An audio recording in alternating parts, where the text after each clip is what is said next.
YouTube, what I'm getting ready to do today is go ahead and make a speaker box to go in the back of this 2005 Corvette C6 that I've got over here. Been riding around for a while without proper bass. It has those 10-inch door speakers that are pretty good, but I'm gonna make a speaker box that's going to sit just behind the seats on the vehicle. So I've already made a template.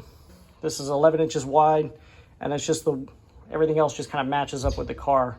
I can get exact dimensions in a minute if you want when I get ready to cut out the wood, but essentially I'll show you what I'm gonna build.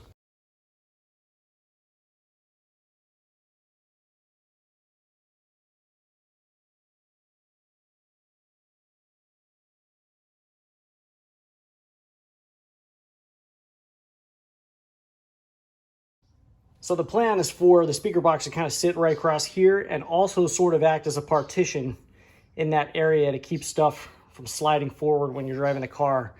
There's kind of that little bump there that's already in the car, but I don't know. I just like having a partition here. And I was thinking about even making like an area where you can sit stuff in there. I don't know. We'll see how it works out as I'm building it. But what I'm going to be using is this JL Audio at 10TW3 is what it is. So it's the low profile JL Audio 10-inch subwoofer.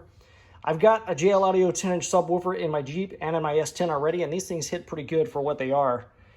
Not a really large speaker, but you get a fairly large amount of bass coming out of them. So I'm going to put the speaker kind of over here, the speaker box on this side, and put the amp next to it. And I was going to run the wiring on this side of the vehicle because that's where the battery is. So that way I can kind of just have the wires come out in the corner and just tuck right under there so you don't see any of the wiring. I'm going to hide all that stuff. So that's my concept and my initial plan. I'm going to go ahead and start cutting up some wood, get this thing going. So this is what I've got after a little bit of woodworking, some cutting down and everything. So this is going to go towards the front of the vehicle. This will go right behind the driver's seat. This will go behind the passenger seat. I'm going to mount my amp here, run my wiring off to the side there. I used a little 1/4-inch round router bit to kind of router out the edges a little bit. But looking back at it, I think that's going to fit nicely in the back of the car. So this right here is just going to create a little bit of a partition between the rear cargo area and the front passenger area, just because I've kind of always wanted something to partition that off with. But otherwise, this is the basics of the speaker box. So I'm going to go ahead and cover this thing with a little bit of carpet, and then I'll show you what it looks like after that.